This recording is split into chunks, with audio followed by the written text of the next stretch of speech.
La verdad es que este texto que les voy a leer es un acto de completa osadía, ¿no? Porque hablar desde el punto de vista de alguien del que apenas se conoce nada y que además vivió en una época que probablemente, bueno, que no tiene nada que ver con la nuestra, pues en fin, yo no sé cómo me he atrevido a algo así, ¿no? En fin, Manuela Mena antes ha hablado de ese mundo de los caprichos y de las fantasías. Entonces yo simplemente quiero que vean esto como un capricho más. Un capricho que aspira a ser una fantasía, ¿no? Como decía Rousseau, ¿no? Dicen que no he amado a los hombres, que mi obra nace del disgusto que me provocan sus apetitos, sus ansia de poder, su insaciable egoísmo. Dicen que en mis cuadros solo hay fealdad y locura, que fui un pintor excéntrico y visionario, obsesionado con ese infierno que aguarda a la mayoría de los hombres. Mas se olvida que en aquel tiempo solo se pensaba en la muerte. Era normal casarse a los 14 años, tener hijos inmediatamente y morir antes de cumplir los 30. Una vida corta y no muy feliz, así era la vida de casi todos. Se moría de frío, de hambre, de escorbuto y de todo tipo de males. Hicieras lo que hicieras, fueras hombre, fueras joven o viejo, hombre o mujer, cuando dormías o ibas de viaje, la muerte te acompañaba. Y con la muerte llegaba el juicio y te esperaban el infierno o el purgatorio, o con un poco de suerte, el cielo. Se vivía en un mundo lleno de demonios y ángeles y yo estaba al servicio de la Iglesia. Mis cuadros debían servir para hacer ver a hombres y mujeres los peligros que corrían si abandonaban la senda de la doctrina cristiana. Fuera de esa senda solo existía la oscuridad y yo era el pintor de esa noche presidida por el miedo. Es esa humanidad que incurre en el pecado y es condenada al infierno la que protagoniza mis cuadros. Es cierto que también pinté santos y vírgenes ensimismadas, seres inocentes, pero en torno a ellos siempre alienta la sombra del mal, un run run de pequeñas criaturas del submundo y miradas oscuras que amenazan su quietud, como si en este mundo no hubiera espacio para la inocencia. También pinté a Jesús, no el Jesús misericordioso que multiplica los panes y cura a los enfermos, sino el mancillado por la ira de los paganos. Pinté el momento en que carga la cruz camino de la muerte. Jesús está en el centro de un amasijo de rostros deformes. Tiene los ojos cerrados porque no quiere contemplar tanta horror. Se diría que está dormido y que los rufianes que le rodean forman parte de sus pesadillas. Tienen estos las narices hinchadas, los ojos fuera de las órbitas y rasgos que expresan estupidez y desdén. Son seres que han perdido la humanidad, cuyos rostros recuerdan las jetas de los animales. Fijaros en sus bocas. No están hechas para pronunciar palabras amables o dulces, sino para gemir o gritar, para arrancar pedazos de carne, para el insulto y el daño. En una de las esquinas pinté a María Magdalena. Lleva en las manos el paño con el que ha limpiado el rostro de Jesús, que muestra con una sonrisa dolorida, y tiene como él los ojos cerrados. Son los únicos que merecen ser amados. He sido el cronista de los pecados humanos, pero el pecado, ¿qué es? Pinté muchas veces el paraíso con sus fuentes serenas, sus animales y sus frutos con sus parejas somnolientas. En el carro de heno se ve el momento en que nuestros primeros padres son expulsados de ese jardín por un ángel. Eva ha desobedecido a Yahvé y éste les condena a abandonar el reino para el que fueron creados. Pero ¿cómo puede vivir una criatura en un mundo que no es el suyo? El fruto prohibido nace del árbol del bien y del mal, el árbol que guarda en su savia la dualidad profunda del mundo, realidad y sueño, vida y muerte, locura y razón, luz de las tinieblas y luz del cielo viven en nuestro corazón, parte sin un todo. Así es nuestra vida en el mundo. El gran carro de heno que ocupa el panel central de mi cuadro habla de ese paraíso al que todos quieren volver. Este cuadro es un tríptico y cuando se cierra vemos a un peregrino avanzando por el camino. Un perro sarnoso se le acerca y el peregrino le aparta con su cayado, y a sus pies hay huesos de animales y un arroyo de aguas negras. Más allá unos ladrones despojan de sus ropas y sus posesiones a un pobre hombre, y a la derecha una pareja baila junto a las ovejas. Las escenas le presentan la lujuria y la avaricia, y vemos cómo el caminante se aparta de la tentación. Toda carne es como el heno, y todo esplendor como la flor de los campos.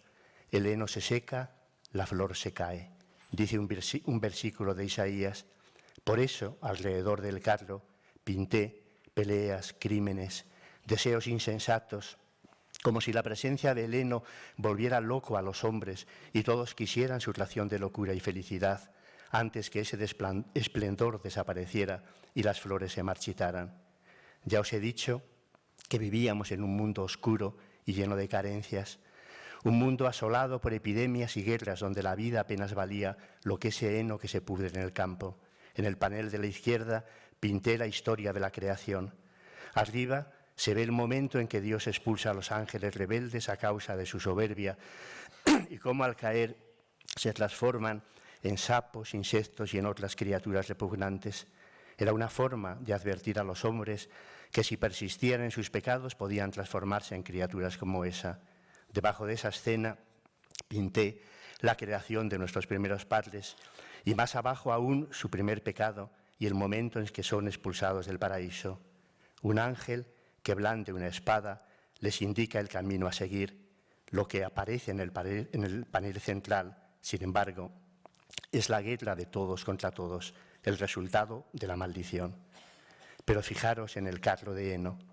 Es un cofre, una paca de oro, un cuenco repleto de grano. Unos lo toman a puñados, otros lo cargan sobre sus hombros o lo esconden en sus ropas. Todos lo quieren tener, desde los campesinos y monjas hasta los papas y los reyes.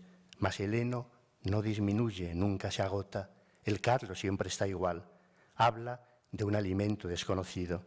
Y es verdad que todos se pelean a su paso, que llegan a darse muerte por quitarse los unos a otros. Es verdad que ese carro es conducido al infierno por un saltamontes con cabeza de mujer, un hombre pez, un hombre con cabeza de cuervo, uno con cabeza de pájaro, un grillo con pies de hombre. ¿Pero acaso sabemos lo que es el deseo? Una pregunta cuya respuesta nadie sabe. Eso es el deseo. Pinté este tríptico en los últimos años de mi vida para hablar del pecado, el pecado de los ángeles rebeldes al desobedecer a Dios, el pecado que motivó un exilio que nunca termina, para hablar del egoísmo, la codicia y la ambición que anidan en el corazón del hombre, pero también para preguntarme por el misterio que se guarda en ese corazón, pues si fuimos hechos a imagen de Dios, ¿cómo va a ser posible que en nosotros no se guarde huella alguna del cuerpo que tuvimos al ser creados? Quise hablar del cuerpo que estuvo en el paraíso, que está hecho de su misma luz. El heno dorado guarda la memoria de todo eso. Por eso tomarlo vuelve locos a los hombres. Es como el vino que bebemos en las fiestas. En la Biblia es Noé, el constructor del arca, el encargado de descubrírselo a los hombres. Ha plantado viñas, se bebe el zumo fermentado de las uvas y se emborracha sin querer. Al hacerlo, pierde el pudor y se pone a bailar desnudo, lo que causa la perplejidad de sus hijas. Noé, el santo varón, al que Yahvé ordena la salvación de los animales y de las semillas ante el diluvio devastador, es el encargado de revelar a los hombres esa sustancia que les hará comportarse de una forma vergonzosa. 2 veces nacidos, eso somos todos los hombres. El diluvio marca el momento de la destrucción y el de ese segundo nacimiento, como la expulsión del paraíso marcó el primero. Y es en ese momento cuando Dios se ocupa de que Noé descubra el vino, y éste, al beberlo, se pone a bailar. El vino le sitúa en un mundo anterior a esa gran fractura que ha supuesto el diluvio y su terrible destrucción, y su respuesta es ese vuelco del corazón que llamamos alegría. Lo que Dios le está entregando al descubrirle los poderes del vino es la memoria del paraíso. Has sido expulsado del paraíso, le dice, pero a la vez el paraíso está aquí, aguardándote. El carro de heno representa todo eso. Yo pertenecía a la 3ª generación de una familia de pintores. Teníamos un taller con numerosos aprendices y vivíamos holgadamente de los encargos que recibíamos. Llegué a ser conocido por mi tendencia a la sátira y a lo grotesco, por mis imágenes disparatadas. Jerónimo el pintor me llamaban. Me casé con una mujer rica que me permitió ascender en la escala social y me dio mayor libertad para elegir el tema de mis obras. Vivía en la mejor zona de la ciudad y mi clientela estaba formada por burgueses, clérigos y nobles. Pertenecía a la hermandad de Nuestra Señora cofradía religiosa dedicada a la Virgen en la que se defendía la meditación y la vida ejemplar.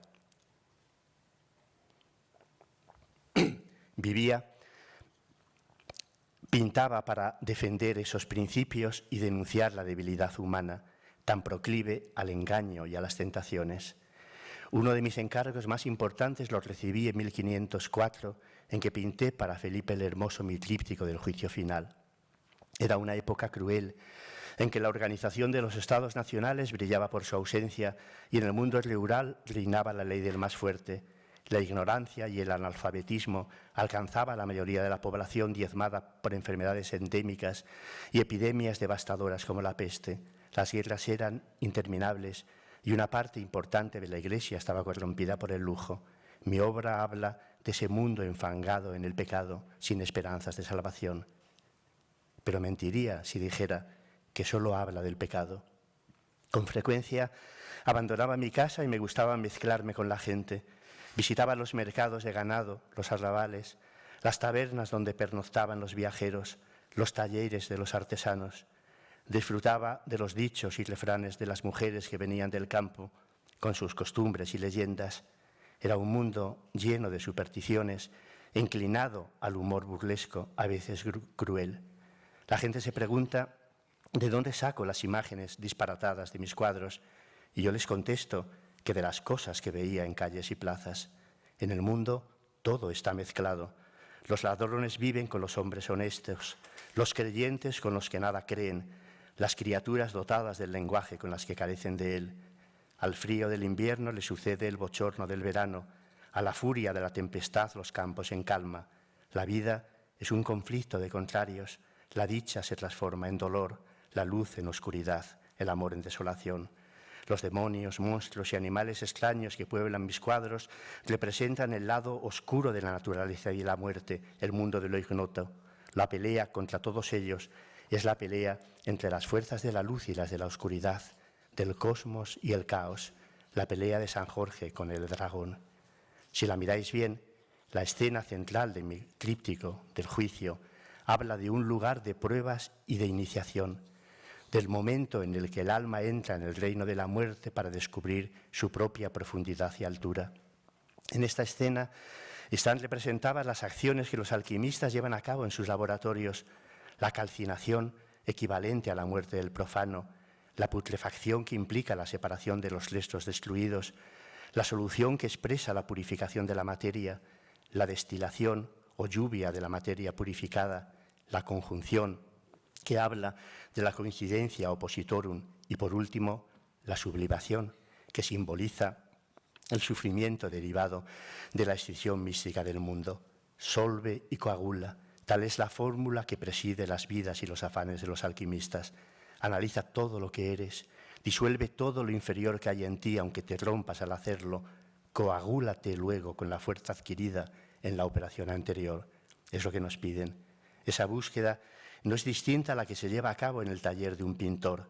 Mi tríptico del Juicio Final puede que sea uno de mis cuadros más oscuros y desoladores, pero si lo miráis bien, solo veréis la conversión y el cambio de un ser en otro ser, de una cosa en otra cosa, de la debilidad en fuerza, de la corporalidad en espiritualidad, el rapto de un ser sin alas por otro alado. Porque ¿acaso las redomas donde los alquimistas cuecen sus sustancias no se confunden con las cazuelas donde se cocinan al fuego los alimentos? Todo en este cuadro recuerda a los hogares y los fogones de las casas, los recoldos humeantes, los cuerpos despedazados, los molinillos y las máquinas picadoras de carne, los enormes cuchillos, las cubas llenas de vino, los cadáveres tendidos al aire libre, una enorme cocina hecha para cocer a los cuerpos, porque el hombre debe nacer otra vez, hacerlo en ese otro mundo donde le espera su verdadera vida, cocer a los hombres para que puedan escapar a la naturaleza, a la animalidad, porque cocer es transformar, llevar a la materia a un estado nuevo. Por eso hay que cocinar sin descanso, hacer que todo pase por el fuego, cocer para evitar la putrefacción. Siendo niño, asistí, en la ciudad en que vivía, a un incendio devastador.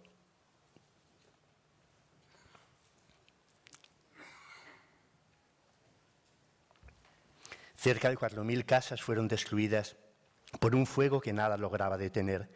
Yo tenía 13 años y aquellas imágenes apocalípticas se quedaron grabadas en mi memoria para siempre. La gente huía de sus casas entre las llamas, llevando sobre los hombros lo poco que habían podido salvar, y en las afueras de la ciudad se improvisaron campamentos donde se agrupaban. Desde esos campamentos contemplábamos pasivamente cómo las llamas todo lo devoraban sin que pudiera hacerse nada para evitarlo. El incendio se prolongó durante toda la noche y la gente lloraba la pérdida de enseres y propiedades que los más pobres no tendrían ocasión de recuperar. Al atardecer del nuevo día, el incendio empezó a declinar y la noche nos sorprendió en un paisaje de rescoldos que se mantuvieron activos un día y una noche más, y solo al llegar la tercera noche la gente pudo acercarse a los lugares donde estaban sus casas para calibrar el alcance de la destrucción. Todos los incendios que aparecerían luego en mis cuadros tienen que ver con lo que vi y viví en ese tiempo. No es posible olvidar algo así. Unos lloraban lamentándose de su mala suerte por haber perdido lo poco que tenían, o buscaban a sus familiares y amigos para darse mutuo consuelo, o iban a por lo que quedaba de sus propiedades haciéndose con lo poco que se había podido salvar y que yacía en el suelo, sin dueño ni ley que lo amparara. Otros, desesperados, se lanzaban entre las cenizas y las vigas quemadas y llegaban a herirse y a quemarse buscando algo de valor. Las leyes que regían la ciudad habían quedado suspendidas y cada uno hacía lo que le daba en gana, y así, mientras los más compasivos y amables se compadecían de lo que veían y no podían dejar de lamentarse y llorar, otros daban salida a sus bajos instintos y aprovechaban para llevar a cabo cuantas bellaquerías se les pasaban por la cabeza. Mientras tanto, en los campamentos improvisados, al lado de los que no dejaban de llorar y se lamentaban de sus pérdidas, muchos se daban a la bebida o se dejaban llevar por sus apetitos, como si pensaran que lo mejor que podían hacer era divertirse, disfrutar y cantar, satisfacer sus apetitos y hasta burlarse de cuanto ocurría, como si todo se tratara de una broma macabra en la que tuvieran que participar con sus desatinos y risas. Y así entraban en las casas ajenas buscando entre las vigas quemadas cosas que les agradaran y que se pudieran llevar, pues todo estaba abandonado y las cosas eran comunes y las usaba el extraño si así le convenía, igual que su propio dueño. Había desaparecido la autoridad de las leyes humanas y divinas y no había magistrados que las hicieran cumplir, y en medio de aquel estado de aflicción y miseria todas las delicadezas humanas habían desaparecido, llegando al extremo de que nadie se inquietaba de encontrar entre las ruinas los restos calcinados de hombres, mujeres y niños que habían perecido entre las llamas, igual que hoy nadie se inquieta por la muerte de una cabra. En aquellos campamentos muchos se comportaban como si nada les importara. Algunos se emborrachaban, otros asaban a fuego los animales que acababan de despedazar. Las parejas buscaban la oscuridad para fornicar y los niños permanecían despiertos, mirando temblorosos el fuego.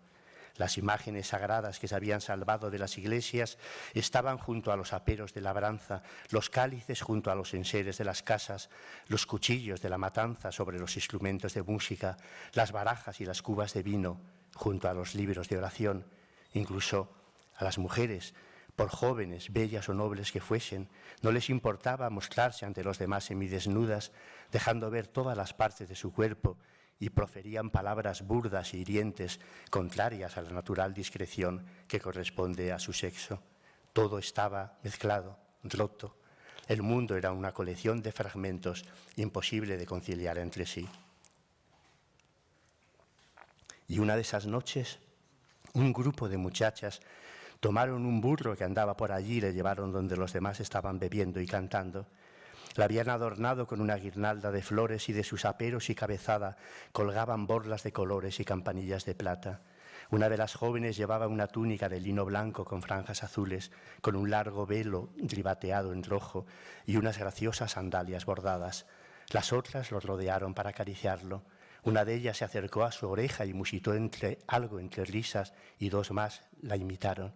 Le pedían que se cumpliera sus deseos, como si fuera un pequeño dios de los caminos, mientras la luz del atardecer iluminaba sus grandes ojos negros que parecían bañados en miel.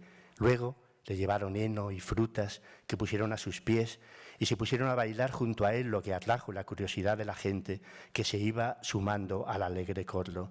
Transformaban a un polvoriento burro de los caminos en un ser celestial al que todos querían adorar. Y recordé aquel pasaje en la Biblia en que Moisés abandona a su pueblo y asciende al monte Sinaí para encontrarse con Dios, y cómo pasan los días y tarda en regresar, Aarón, su hermana, pide a las mujeres que le presten los collares y los zarcillos de sus orejas, con los que da forma en la fundición a la figura de un becerro, no de un dios o un demonio, sino de un pobre becerro, semejante a los que pacen a su lado, que sirviera para consolar a su pueblo, un becerro al que se ponen a adorar y al que le ofrecen holocaustos y sacrificios, y eso hacían con aquella pobre criatura de los caminos. Lo habían perdido todo y en vez de entregarse a la desesperación, caminaban de tienda en tienda junto a la ciudad en llamas, llevando con ellos a la mansa bestia coronada de flores. Años después pintaría una criatura así en mi tríptico de la adoración de los magos. Está en el panel central donde los 3 reyes se inclinan ante la Virgen y el Niño y le ofrecen sus regalos, y asomado a la puerta del establo se ve al burro que todo lo mira. Puede que sea la escena más delicada que he pintado nunca, pues siempre sentí una gran devoción por Nuestra Señora, mas tampoco esta vez pude evitar poblarla de elementos y movimientos extraños. 2 ejércitos que se enfrentan en la parte superior del cuadro, mientras malignos pastores trepan al tejado del pesebre. El rey negro viste ropajes adornados con enigmáticos símbolos y un dragoncillo se enrosca sobre el vaso de su ofrenda.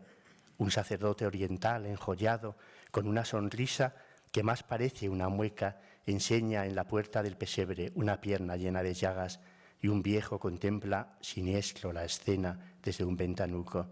En el panel de la derecha se ve a José secando al fuego los pañales del niño. Solo mi burro mira sin esperar nada, sin pensamiento. Solo él ve de verdad, pues todo lo acepta. Siempre era así, e incluso en mis cuadros más queridos, los que contienen las imágenes de mi devoción, no podía evitar introducir esos elementos extraños, ese mundo de lo deforme y maldito, y mentiría si dijera que no gozaba al hacerlo. Algo me decía mientras pintaba que no debemos abandonar prematuramente esa vida desfigurada, que saldremos ganando si no lo hacemos, porque ¿qué hacen allí los seres depravados? ¿Qué buscan junto al pesebre? Quieren ver, acercarse al misterio. Su presencia abre una grieta en lo real, una fractura por donde huyen nuestras certezas.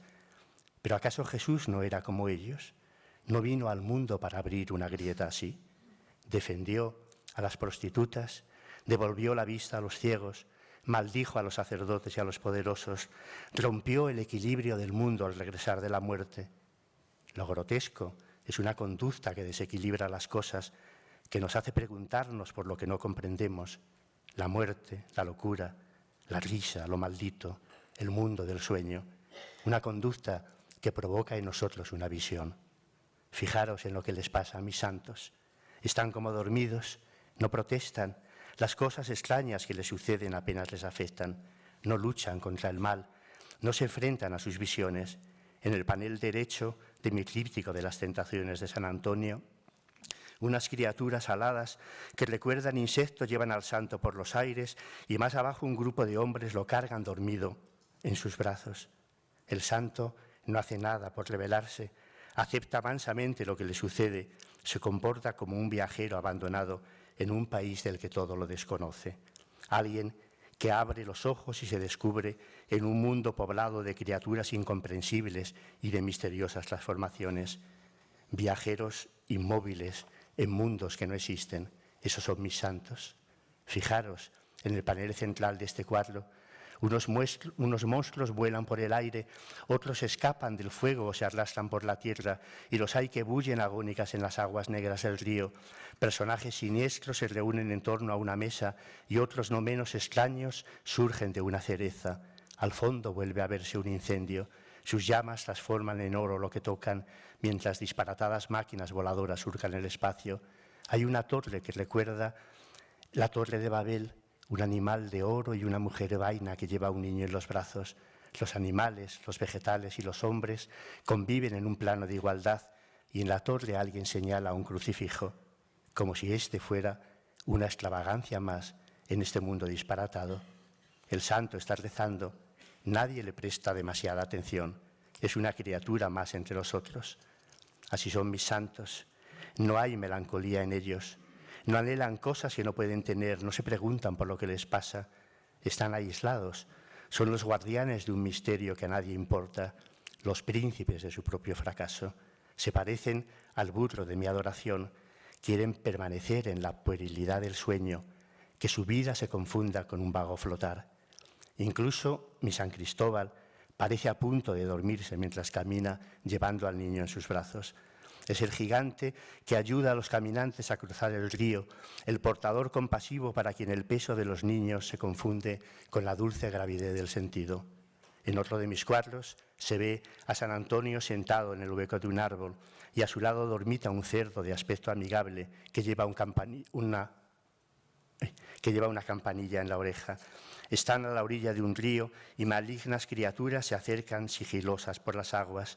Una de ellas porta un cuchillo y un arco, otra, la más demoníaca, tiende su mano con una uña afilada como un bisturí. A su espalda, nuevos seres se acercan a él por el prado. Son siniestros soldados o tal vez criaturas que han tomado armaduras, escudos y cascos del campo de batalla y los llevan sin comprender exactamente su función. Es un mundo de armaduras rotas, de armas abandonadas, de cuerpos mutilados, de deseos incomprensibles. Más allá hay un bosque, colinas lejanas, ciudades sin ventanas, calles por donde no pasa nadie, muros que parecen de hielo. Y el santo está allí, sin hacer nada. Tiene la mirada perdida, las manos apoyadas en un cayado y la barba sobre el pecho. Apenas hace caso a las criaturas que se acercan en él. No ve en ellas representaciones del mal, pues de otra forma, ¿cómo podría estar tan sereno? Es como si todo eso formara parte del plan de Dios que permite al diablo que envíe tribulaciones a los seres por el bien de sus almas. La santidad es consentir, dejar que esas criaturas corran a tu lado, que te lleven por los aires, escuchar sin queja sus gritos en las noches, habitar un mundo de degluciones y demandas oscuros, inquilinos de la vida desfigurada. Esos son todos mis santos. Pintaba para defender la verdad cristiana, para hablar del camino de la salvación y advertir sobre los peligros de la caída, pero también para relacionarme con lo escondido, con lo que permanecía oculto. Mi padre pertenecía a la Hermandad de Nuestra Señora y siendo yo apenas un niño le encargaron los trabajos de embellecer la capilla dedicada a la Virgen en la iglesia de San Juan. Trabajamos en una vidriera, en remozar las paredes y limpiar la piedra, en un crucifijo y en varios candelabros. A veces la noche nos sorprendía en esas labores y teníamos que servirnos de antorchas para continuar. Me gustaba pasearme por la iglesia y ver las figuras de capiteles y frisos a la luz de aquellas antorchas. Hombres peludos, dragones, mujeres deformes poblaban los capiteles, cuerpos de monstruos y peones estaban sentados a horcajadas en los arbotantes que sostenían el techo. Estaban allí para estimular la oración o la plegaria de los peregrinos, para denunciar las miserias de los hombres y satirizar sus costumbres impías. Sin embargo, a la luz temblorosa de la antorcha se animaban y se volvían presencia viva, materia que bullía de significados y apetencias. Y aprendí a amarlas en secreto, no importa lo extravagantes que pudieran resultar. Hablaban de un mundo que no se había terminado de crear, de artesanos que no se cansaban de ensayar combinaciones nuevas en la piedra, de descubrir las relaciones íntimas y secretas que hay entre las cosas. Fue una de esas noches, trabajando en la capilla, cuando uno de los aprendices de mi padre nos contó una historia que había sucedido en su pueblo. Él apenas era un niño cuando un joven vecino suyo recibió en herencia un extraño animal, mitad cordero, mitad gato. Todos se acercaban a su casa para verlo y hacerle esas preguntas que no se pueden contestar. ¿Quién era? ¿De dónde venía? ¿Si había existido otro como él? ¿Si acaso alguna vez tendría descendencia? De pronto, aquel extraño ser saltaba sobre las piernas del muchacho y acercaba el hocico a su oído, tratando de decirle algo. Y para ser complaciente con él, el muchacho hacía como si le estuviese entendiendo y asentía con la cabeza. Entonces, el animal saltaba al suelo y empezaba a bailotear a su alrededor. No se sabía de dónde venía aquel ser.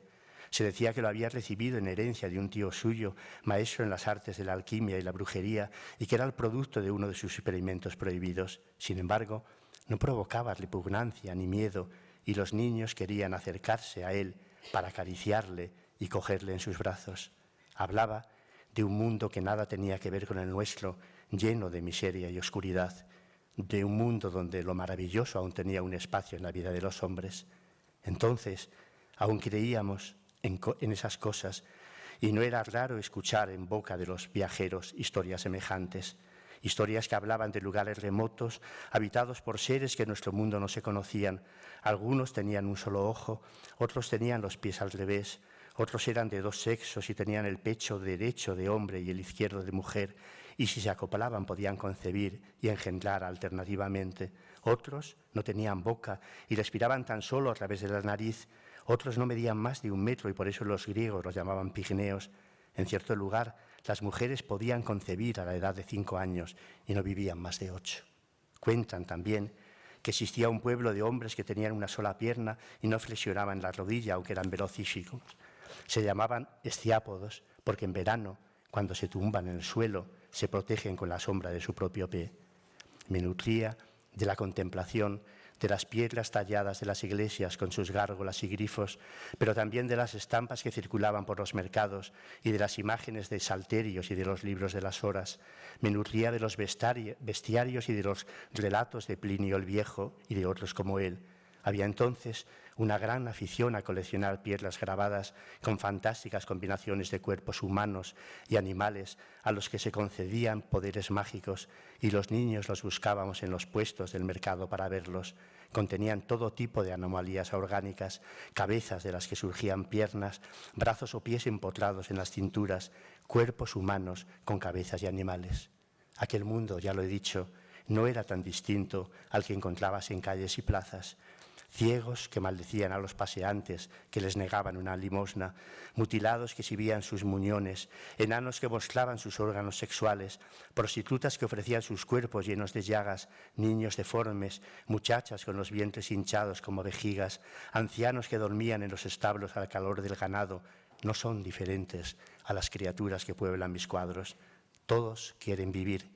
Todos se sienten insatisfechos e incompletos, todos buscan algo que nunca tendrán, amantes encerrados en huevos gelatinosos, árboles cuyas ramas se confunden con miembros humanos, ratas con alas de insecto, aves cuyos picos se trocan en trompetas, cuerpos emplumados y con cola de lagarto. Les hablaban aquellos hombres y mujeres de su propio corazón, también lleno de deseos incumplidos, de pensamientos absurdos que no sabían cómo llevar al mundo. Se dice que pocos han pintado infiernos más temibles que los míos, y puede que sea cierto. Dragones, culebras, peces y escuerzos se mezclan en ellos con guerreros y soldados torturadores, con flechas, ollas y trompetas, con fogatas y ruinas. Animales y hombres se confunden entre sus llamas, dando lugar a criaturas repugnantes que simbolizan las abyecciones humanas y los desvíos de la sexualidad. En mi tríptico del juicio final, algunos cuerpos son mordidos por serpientes, otros se abrasan en hornos. Un demonio femenino con patas de ave cocina a un desdichado a fuego lento junto a 2 huevos blancos. Una mano emerge de un pequeño indefinible cuerpo verde y atraviesa con el extremo fino y puntiagudo de una espada de hoja blanca a un desgraciado. Otra criatura espeluznante, arrodillada ante una daga con la que perfora los oídos de un torturado que yace recostado con sus brazos abiertos y sus rodillas genuflexas.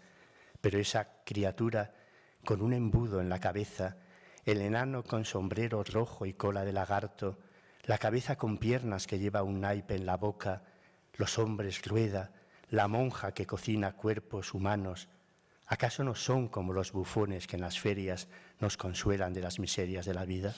Aún más, ¿no hay en esas obscenidades y locuras algo que nos obliga a prestarles atención? No me hice famoso por defender ante los hombres la doctrina cristiana, sino porque me transformé en su bufón. Así fue como mi nombre no tardó en ser conocido por las cortes de Europa. Los príncipes pagaban grandes sumas por mis cuadros y se formaban colas interminables para contemplarlos, pero si iban a verlos era porque disfrutaban con sus extravagancias. Querían que le mostrara ese carro de heno que nunca se agota, que les hablara del cuerpo que lo roba, que lo esconde entre las ropas, de esa belleza inexplicable que hay en todo lo condenado, el sexo, las pasiones, los sueños. ¿Habéis visto cómo en las catástrofes los niños siempre encuentran la manera de entregarse a sus juegos y así unos dan en bañarse en las calles con que el agua inunda, otros en deslizarse por los tejados hundidos por el peso de la nieve y otras más levantar sus moradas secretas entre las vigas de la ciudad destruida por las guerras? ¿Les habéis visto jugar con los objetos que flotan en el agua, buscar en los campos de batalla las armas de los soldados muertos, jugar en las ramas del árbol en el que ayer mismo alguien se ahorcó? Yo era como ellos.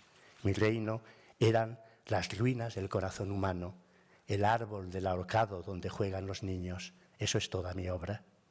No era un rebelde, nunca lo fui. Creía que la pintura debía transmitir un mensaje moral, advertir de los peligros que acechan al alma que renuncia a la pureza.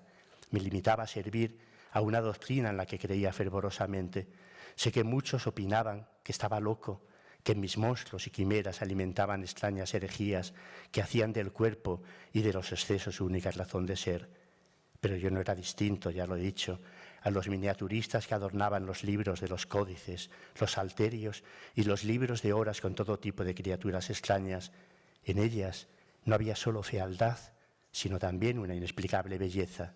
Te decían que el secreto tiene márgenes felices, estratagemas, misteriosas alianzas, y yo me limité a hacer de esos márgenes y esas alianzas el centro de mi obra. A menudo pintaba por las noches, cuando todos habían abandonado el taller. Entonces, y a la luz temblorosa de las velas, las criaturas que poblaban mis cuadros parecían llamarse y animar a otras nuevas que surgían de la penumbra. Me sentía como un ladrón que aprovechaba la oscuridad de la noche para robar, porque en aquel mundo todo estaba escrito, los preceptos, las oraciones, los ritos. Cada figura, cada símbolo tenía un significado que no cabía alterar, y así las ratas se asociaban a las mentiras que distancian de la verdad divina, las colmenas y la miel al placer sexual, el sapo a la hechicería y a las prácticas de los herejes. Nuestros cuadros hablaban del peregrinar del alma por este mundo lleno de tentaciones, desde su salida del paraíso hasta su entrada en el infierno, que era el final casi inevitable de ese camino. Vivíamos dentro de un sueño que había sido soñado por otros, que a su vez lo habían tomado de quienes les habían precedido. En él se decía quiénes éramos, cómo teníamos que vivir, los seres a los que teníamos que adorar. Era un sueño que había dado lugar a los templos y las imágenes más resplandecientes, la música más dulce, los sentimientos más nobles, donde se hablaba de la redención y del triunfo sobre la muerte. ¿Cómo no querer formar parte de él? Y sin embargo, en aquellas noches, solo en el taller, yo era como el soldado que abandona en la noche las puertas del palacio que guarda y se interna en la oscuridad en busca de algo inexplicable. De esa oscuridad vienen todas las criaturas que pueblan mis cuadros, y pensé en la historia de aquel aprendiz que nos había contado acerca del extraño ser que un conocido de su pueblo recibió en herencia, y en cómo todos lo iban a ver y le hacían esas preguntas maravillosas que no cabe contestar: ¿de dónde procedía? ¿Cuáles eran sus costumbres? Si acaso había en el mundo otras criaturas así. Y era como si también las criaturas que pueblan mis cuadros saltaran sobre las piernas de los que les iban a ver y, acercando sus hocicos a sus oídos, se pusieran a decirles cosas que les forzaran a prestarles la mayor atención, a pesar de que no las entendían. Porque esas criaturas hablaban de ese único sueño en que vivíamos todos. Decían que en nuestro corazón hay lugares que todavía no existen, y para que pudieran hacerlo debían entrar en él esos mensajeros de la noche. Y comprendí lo peligroso que es dejar que los demás sueñen por ti. No importa lo confortables que puedan ser los lugares que te ofrecen, porque ¿acaso la historia no estaba llena de reyes y cardenales que paseaban con la razón perdida por palacios y templos que no podían abandonar? ¿No éramos como ellos, inquilinos de una vida que no era la nuestra? Y un día, en la catedral, cuando el obispo bendecía el cáliz con las sagradas formas para la comunión, me fijé en los rostros de los que estaban arrodillados en pasillos y bancos. Eran como seres sin alma, vainas flotando en las aguas de un sueño que a ninguno pertenecía. Y supe que los sueños de los poderosos devoran a los que no sueñan, que pasan a ser sus víctimas sin saberlo, y que la única forma de defenderte de eso es buscar un refugio en tus propios sueños, aunque no valgan nada. Un sueño dentro de otro sueño. Eso fue desde entonces la pintura para mí. Fue a ese sueño al que dediqué el cuadro que entre todos los míos es el que prefiero. Lo llamé La variedad del mundo, aunque a causa de su panel central todos lo conozcan por el Jardín de las Delicias. Sus árboles están llenos de frutos rojos. Son los frutos del árbol de la vida, y la embriaguez que causa no es distinta a la que hizo bailar a Noé al beber el zumo fermentado de la uva. Por eso todos en el jardín están desnudos. Todos danzan en torno a una pequeña laguna llena de muchachas que juegan. Esa danza, como la de Noé, nos devuelve la memoria del paraíso. Y esa es la razón de que haya en el jardín tanta calma y que los cuerpos, aun estando juntos, apenas lleguen a tocarse y que una dulce somnolencia todo lo invada. Sé que se ha dicho que esos cuerpos que se esconden en vainas y cáscaras resquebrajadas evocan el momento en que Adán y Eva se esconden de la mirada de Dios, que tubos y esferas de cristal recuerdan los instrumentos con los que los alquimistas quisieron cambiar las leyes de la naturaleza y ofender a Dios, y que en la danza de los cuerpos y sus posturas diversas representé todas las formas de la lujuria y el placer sexual que inflaman la imaginación de los hombres. Pero los que dicen esto olvidan que en mi jardín no existe el pecado. La variedad del mundo, así lo llamé, queriendo hablar de ese mundo de deseos insensatos y dulces que anida nuestro corazón. Hombres, vainas, muchachas que juegan en las lagunas, se mezclan con garzas y otros seres alados, jinetes montados en ciervos, unicornios y osos, amantes ensimismados recluidos en misteriosas bolas de cristal, hablan de ese reino de incesantes transformaciones que reclama el deseo. Estamos en el reino de la metamorfosis, un reino donde los hombres se aparean con sirenas y los árboles están llenos de diminutos frutos rojos que todos quieren probar, donde seres humanos y animales y plantas viven en un plano de igualdad.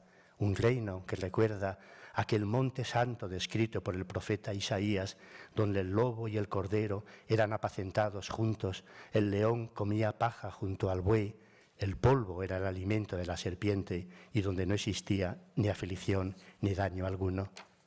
Un reino de silencio donde se habla el lenguaje de las cosas mudas. Así es mi jardín. No están allí nuestros recuerdos, sino lo que hemos olvidado. Un mundo de fuentes de ámbar y de secretos de los que no somos dueños. Es inútil que preguntéis por su significado, pues todo lo que pasa en él es indecible. Porque esa mujer que ofrece a su compañero un fruto rojo, ¿qué le está ofreciendo? ¿Por qué se lo da a probar? Y los amantes que viven en el interior de una manzana, ¿qué hacen allí? Ese ave delgadísima y el árbol que crece a su lado, ¿por qué están? ¿De quién es la pierna que asoma sobre el agua? ¿Qué hacen los grupos de jinetas o de jóvenes que se bañan en la laguna central? Cada cosa, cada criatura, guarda un secreto que ni yo mismo, que todo lo pinté, podría explicar. Pues ¿acaso un pintor sabe lo que hace? No, no lo sabe. Pues la pintura solo nos espera en el punto en el que no nos estaba destinada, donde no era para nosotros. Somos entonces como aquellos judíos que durante el Éxodo, y cuanto más desesperados estaban, asistieron al milagro del maná. Estaban perdidos y hambrientos, creían que nada bueno volvería a sucederles y vieron aquellos copos blancos cayendo del cielo y cómo en su boca se transformaban en la fuente de las delicias. Eso es lo que significa la palabra maná en su lengua. ¿Qué es? Veían caer aquella hermosura y se preguntaban, ¿qué es? Fijaros ahora en mi jardín. ¿Acaso no veis caer los copos blancos? ¿No veis cómo todos quieren probarlos?